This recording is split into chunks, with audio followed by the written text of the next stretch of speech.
Hello and welcome. This will get you started with your personal Question Point account.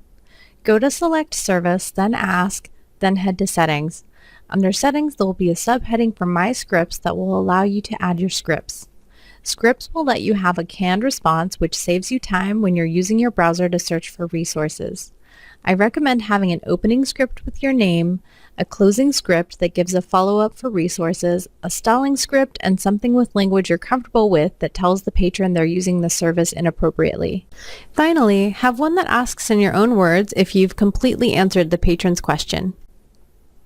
Your Question Point dashboard has access to training, documentation, and the wiki that has the usage schedule in it.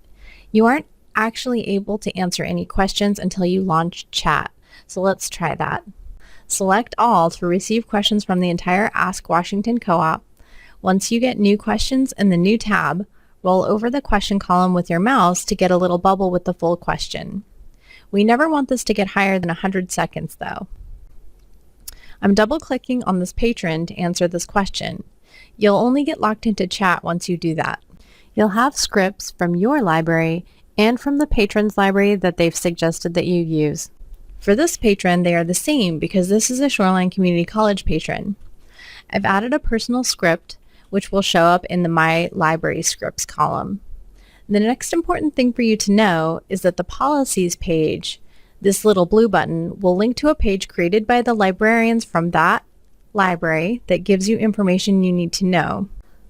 For example, a policy page will usually have a username and password to access that library's databases. The student will be able to follow a permalink or bookmark link if you're using the same access as that student. The final thing you'll want to do is hit End Session once you completely answer the patron's question. Here you are choosing whether the question needs a follow-up or not from either you or the patron's library. So once you select the resolution, you'll hit Add, and before you close this box, you'll have the option to leave a note for the patron or the librarian who handles the follow-up. If your patron chooses to enter an email address at the beginning of the session, they will get a full transcript of everything you talked about, plus the note you entered at the end. That's why even if you lose contact or they lose connection, you want to completely answer the patron's question as best as possible. The default settings in Question Point are set to interrupt your session with a pop-up and a sound when a new patron asks a question. The Question Point interface allows you to answer multiple questions at a time in multiple windows if you're comfortable doing so.